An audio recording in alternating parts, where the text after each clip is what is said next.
This film is caused by him. To describe Rebel Moon in a word, it would be vain. The characters are incredibly one-dimensional, where they are exactly what they do and say on screen without any subtext whatsoever. They have no desires beyond the scope of the plot and are simply in a state of stasis until the events of the film tags them in.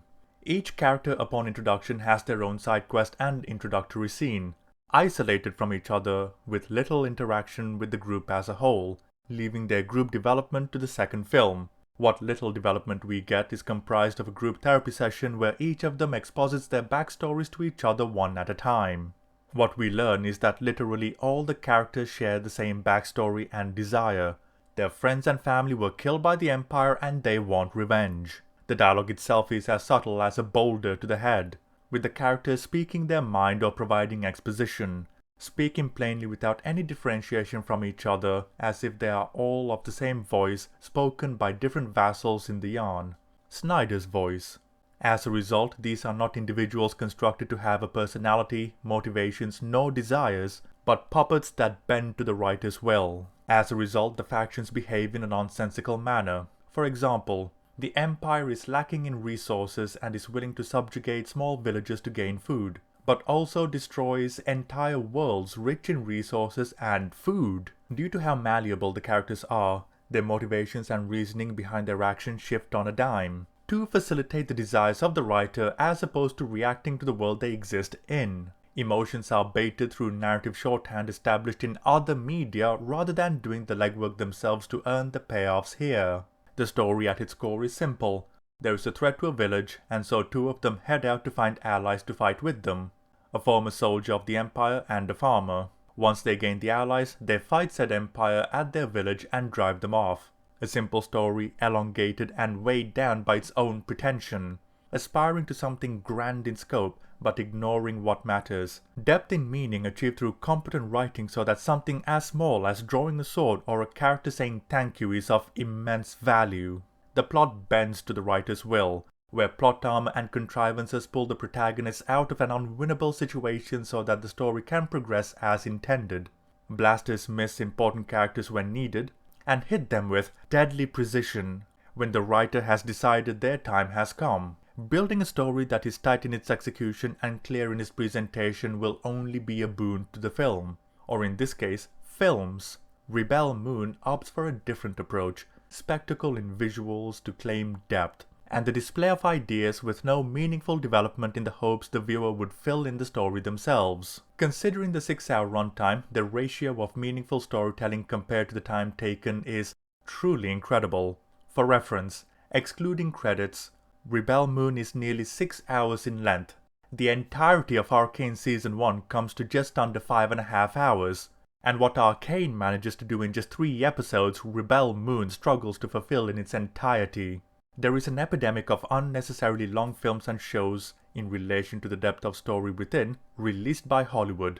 Whether it be for engagement on the streaming platforms or an inflated ego from the directors and showrunners, thinking their story is more important than it actually is, as if great length is equal to great story. If edited with efficiency in mind, it is likely the yarn could be reduced to under 3 hours. Each shot and scene lingers a moment longer than it should, elongating the runtime. Were it 1 or 2 instances, it would not be an issue, but to do so regularly and the few seconds add up to minutes, which then add up to hours. Bring slow motion into the equation and things get really out of hand, particularly in the second film. This has the additional effect of affecting the film's pacing. All symptoms of Snyder's work since BVS. Another symptom is the degradation in the quality of visuals, which just so happens to correlate with Snyder himself becoming the cinematographer. On more than one occasion, the backgrounds look particularly synthetic and out of focus to a distracting degree, though not as bad as Army of the Dead, thankfully.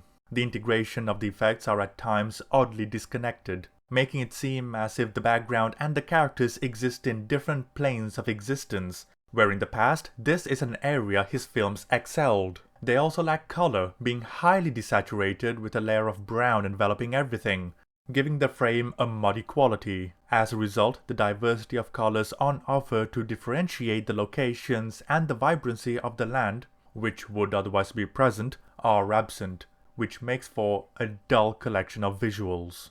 The soundtrack too resembles cheap derivatives of music from his prior films, lacking its own personality and identity with regards to the story it is a part of.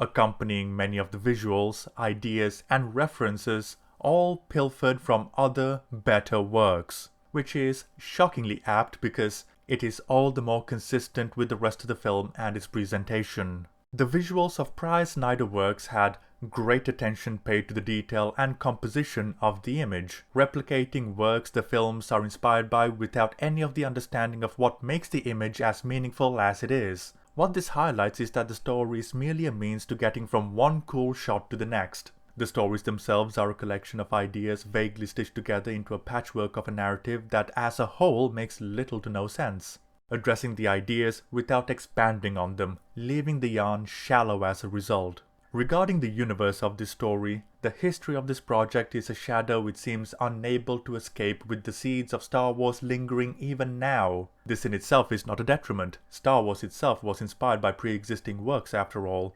The key difference is that Star Wars forged something new with its collection of ideas, while Rebel Moon remained nothing more than a collection of ideas. As a result, the technology in each of the regions are simultaneously high-tech and low-tech. Gods exist, and have been subjugated by mankind. An intergalactic empire with a plethora of systems under its control is lacking for food supplies, while simultaneously having no qualms about destroying resource-heavy planets with food. That laser weaponry needs magazines that need to be reloaded, and lightsabers are incredibly powerful but hurts the holder as well as the target. This is the equivalent of Ready Player One, a movie made up of references to better things. The extended cuts of these films seems to be under the impression that characters saying fuck repeatedly, having sex, with scenes filled with copious blood and gore. It is mature and adult.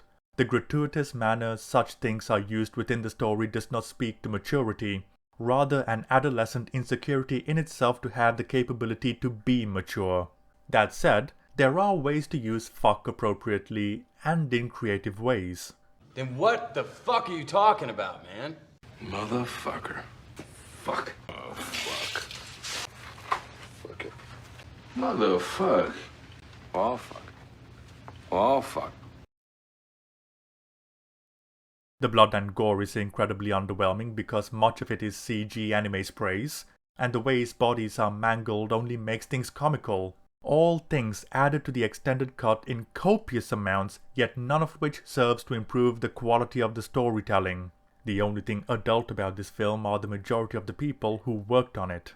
The actors, for all their talent, have what natural charisma they have sapped out of them till their performances are bland and the equivalent of a plank of wood, which is likely an insult to the plank, which makes the likes of Charlie Hunnam and Ed Skrein all the more interesting because they emote. Caricatures they are, and comical as it is an emotion. Not to mention, we don't know how much longer we have Sir Anthony Hopkins for, so why waste his talents like this? This film shows Snyder is in love with the idea of the world rather than the story and characters within. The characters themselves are used solely as a vehicle to get to the next thing he finds cool. The extended cuts, while longer, is as he promised, filled with blood, vulgarity, and sex, all superfluous to the development of a story. As with Snyder's efforts for the last 10 years, this is an example of putting the horse before the cart, trying to artificially start a franchise and attempting to replicate the Snyder Cut without laying the proper foundations for one, not to mention a strong fan base, something Rebel Moon did not have, nor at this point will likely never have. These two films are every one of Snyder's worst instincts distilled and materialized. It is a hollow, self-indulgent, incoherent, insecure, derivative, gaudy waste of talent and time.